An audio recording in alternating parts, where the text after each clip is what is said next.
akbayan, whether it be from Visayas or other parts of Mindanao or from Luzon or from other parts of the globe, gusto namin pumasok siya sa Davao City. At pag napapansin namin, pag kinakausap namin yung investors, meron kami sa Davao City, yung Davao City Investments and Promotion Center, DCIPC namin. At pag napapansin namin na hindi pumupunta, tumitingin, tapos hindi na bumabalik, or nag-a-attempt mag-open pero hindi natutuloy, pag tinatanong namin, yung merong researchers yung office na yon, nag-i-interview sila, isa doon sa mga sinasagot, corruption. Kasama doon ang cost ng investment, tubig, kuryente. Sunod dyan ay connectivity. Sabi nila, masyadong mabagal ang IT infrastructure ng Pilipinas. At nandoon na, dati pa, yung corruption. Kaya sinasabi ko, noon, kinoconsider tayo, ngayon, hindi na talaga. Dahil sa ginagawa ng administrasyon. Sara? Ma'am, amidst the situation that we have now, like, yung mga issue, corruption, rallies here, there, yung kanya-kanya ng air ng grievances or disappointed yung mga Filipino. As Vice President, ma'am, what else could be done? I mean, there's ICI, and ang dami na nagrarally. Ano pa bang pwede pang gawin, ma'am? Alam mo, ma'am, as Vice President, Vice, akala ko Vice President. As Vice President, sa amin, ma'am, when we talk about it, ma'am, because lahat naman tayo merong constitutionally protected freedom of speech and expression. And we talk about it because that is the essence of democracy. Walang good governance, walang demokrasya kung hindi nakakapagsalita ang mga tao kung ano yung katotohanan na nakikita ng sarili nilang mata. In the hope na yung gobyerno makikinig. Kasi ganun dapat yun, di ba? May feedback ka dapat sa mga ginagawa mo. Para, number 1, nakukorek mo yung sarili mo. Number 2, responsive yung ginagawa mo. Number 3, relevant siya sa bayan kung ano yung ginagawa mo. Pero, wala naman, hindi nagkukulang yung mga tao sa pagsasabi kung ano yung mali. Nagkukulang yung administrasyon sa pagtugon doon sa mali. Mr. Bilyonaryo, sino may-ari ng bilyonaryong? Hindi mo rin alam. Kasi nagtataka talaga ako of all the names. No? Business daw. Bilyonaryo? Business. Ano yun, pampaswerte? Kasi may swerte sa pangalan? Pinungso yung pangalan ninyo? Okay. Any questions? Yes, ma'am. You mentioned earlier na narrative po ng mga anti-Sara Duterte, yung that you are pro-China. But what exactly, ma'am, is your stand on this continuing harassment by Chinese Coast Guard against our Philippine vessels within Philippine territory? Yes, ma'am. My stand is, meron tayong arbitral award. Nanalo na tayo doon. That is clear. Nakita yan ng buong mundo. And we need to assert that through diplomatic channels. Uupo. Because the harassment in the West Philippine Sea, it does not comprise the entire relationship natin sa China. Meron naman tayong problema sa iba't ibang bansa, ma'am, hindi lang sa China. Pero ang ginagawa natin ay dinadaan natin sa Department of Foreign Affairs. Umuupo yan sila doon, pinag-uusapan nila yun doon. So yaan yung karapat-dapat na gawin ng isang gobyerno kapag meron silang problema sa ibang bansa. Hindi lang sa China. It has to go through the diplomatic channels. Pinag-uusapan yan. Hindi yan pinaglalabanan doon sa dagat. Do you think, ma'am, your father during his term as president was able to do this, talagang panindigan yung arbitral ruling na meron ng Pilipinas against China? Hindi ko alam, ma'am, kung ano ang records ng Department of Foreign Affairs at the time of the term of President Rodrigo Duterte from 2016 to 2022. There should be some sort of records there kung ano na ang nagawa ng DFA para umupo with the People's Republic of China with regard to this arbitral award. But more than asking about kung ano ang ginawa ni dating Pangulong Rodrigo Duterte is asking kung ano ang ginawa ng present administration about that arbitral award and pushing for that decision. Ma'am, there's a following question here from one of the members of the OVP media. Hey, Red Mendoza Times. Ma'am, your comment daw po sa pagbansag na pakawala niyo daw si Congressman Kiko Barzaga of Cavite, especially with his antics last weekend. Hindi ko, okay, number 1, kilala ko si Congressman Kiko Barzaga because of the campaign in Cavite in 2022 dahil uniteam siya. Ang pagkakaalam ko, ang mga magulang niya, hindi sila for the uniteam. Ang maalala ko, yung mga magulang niya, Sara only. Pero si Congressman Kiko Barzaga was for the uniteam.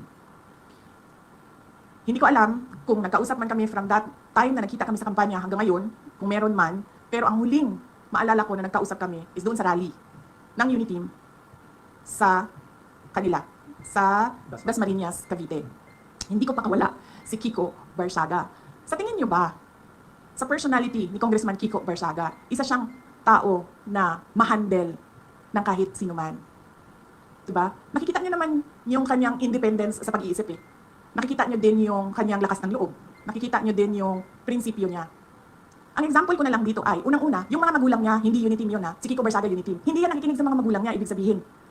Diba? So bakit yan makikinig kay Sara Duterte? So no, I do not control Congressman Kiko Barzaga. He is his own person, he has his own principles, and he has his own free will. And there is nothing wrong at all with what he is doing. Because as I said, tayong lahat, we are covered by the freedom of speech and expression. Unfortunately, meron tayong administrasyon na hindi nila matanggap na meron talagang mga tao na number one, hindi natatakot, at number two, hindi nabibili ng pera. Anyone? Sir? Bawal pa rin po, Philippine Star, ma'am. May hapon. May nga po, sir. May ikakalakas pa rin po kayong lindol sa Pilipinas Uy, kesa doon wag sa po. lindol sa nangyaring skandalo ng corruption, ma'am. Huwag naman sana, sir. Huwag, pinagdadasal natin sa Diyos na wala nang mangyayari na malalakas na lindol sa Pilipinas. And syempre, pinagdadasal natin sa Diyos na makinig ang administrasyon na gawan nila ng solusyon ang korupsyon sa Pilipinas. Marcel? Let's give chance to others. Wala. Yes, ma'am. Yes, magandang hapon. Finally. Vice President. Ma'am, I would just want to ask with the alleged destabilization and then yung rally natin, ma'am, left and right, Luzon, Visayas, Mindanao, ang mga lumabas, ma'am, mga young ones, makikita natin mga estudyante. Ma'am, sa tingin niyo, ma'am, with what is happening now, magpapatuloy pa to, ma'am? Alam mo ma'am, yung destabilization, nanggagaling lang naman yan sa administrasyon eh. Wala namang destabilization na nangyayari eh. Nagsasalita lang yung mga tao. At nai-insecure lang o natatakot lang yung administration sa lakas ng boses ng mga tao. Pero sa totoo lang ma'am, walang nagpaplano ng destabilisasyon. Normal ang pagpapahayag ng isang tao sa kanyang nararamdaman. Ang pansin ko, ang pansin ko, yung destabilization na word, na salita, nanggagaling siya lagi sa administrasyon. Kasi nai-insecure sila at natatakot sila. Kasi lumalakas yung boses ng mga tao. Ay, ayaw naman salita, ma'am, kasi baka matuto na naman sila sa akin, ma'am. Tapos pag natuto sila sa akin, oh, di ba? Meron ba tayong ginagawang destabilisasyon? Meron bang mga tao na nagmi-meeting na nagsasabi na, makabayan, yes, number one. Yan talaga ang vision ng makabayan, pabagsakin ng gobyerno kasi gusto nilang mag-take over. So kung meron man, grupo, na nagmi-meeting para pabagsakin ang administrasyon ng gobyerno, makabayan yun. Wala nang iba. Lahat ng iba dyan, wala nang meeting yan. Nagpapahayag yan sila ng nararamdaman nila ng galit sa pangyayari. Wala yan silang sinasabing iba na oust or ano bang tawag dyan, paggawa ng masama sa presidente o panggulo sa gobyerno. Wala. Nagsasalita lang yan, lahat ng mga tao, ng kanilang, nagsasabi lang sila sa galit nila. Tayo pala, kasama na ako dun, ma'am. Nagsasabi lang nga kami, tayo, sa galit natin. Last question. Okay, final on my end po. Vice President, ang init ngayon ng flood control din. Kung halos Luzon, Visayas, and Mindanao din gusto nilang ipacheck, no? Sa tingin niyo, aside from the flood control, ano pa ang mga dapat sigurong tingnan o i-check aside from these flood controls? Thank you.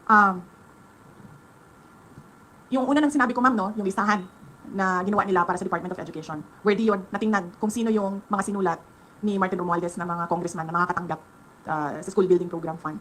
Pangalawa, flood control, yan, laging may corruption dyan. Farm to market roads, laging may corruption dyan.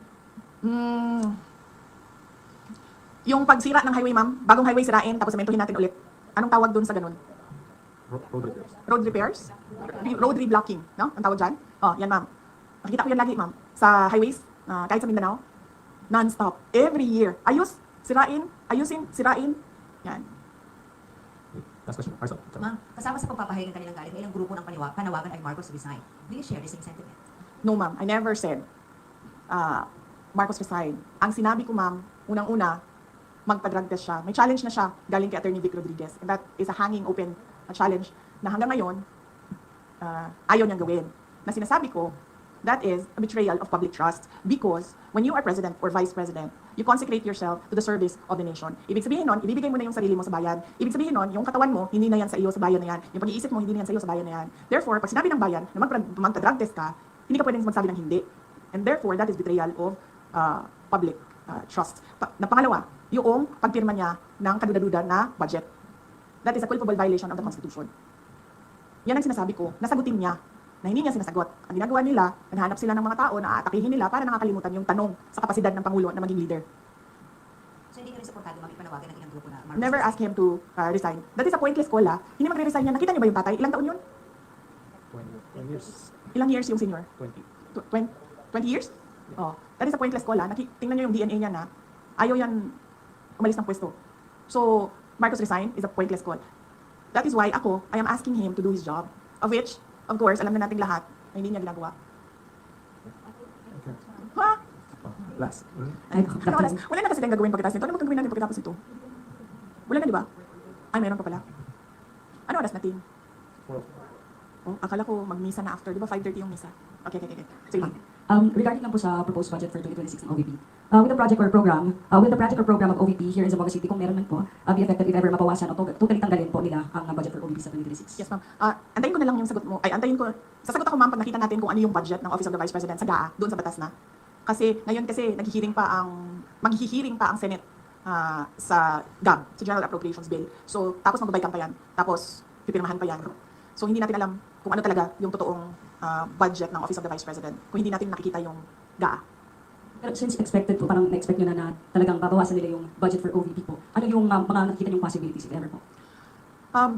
Merong posibilidad na wala talagang project at merong posibilidad na kung ano yung nandyan ngayon, bawas na yan galing sa kung ano yung kalakihan ng beneficiaries from 2024.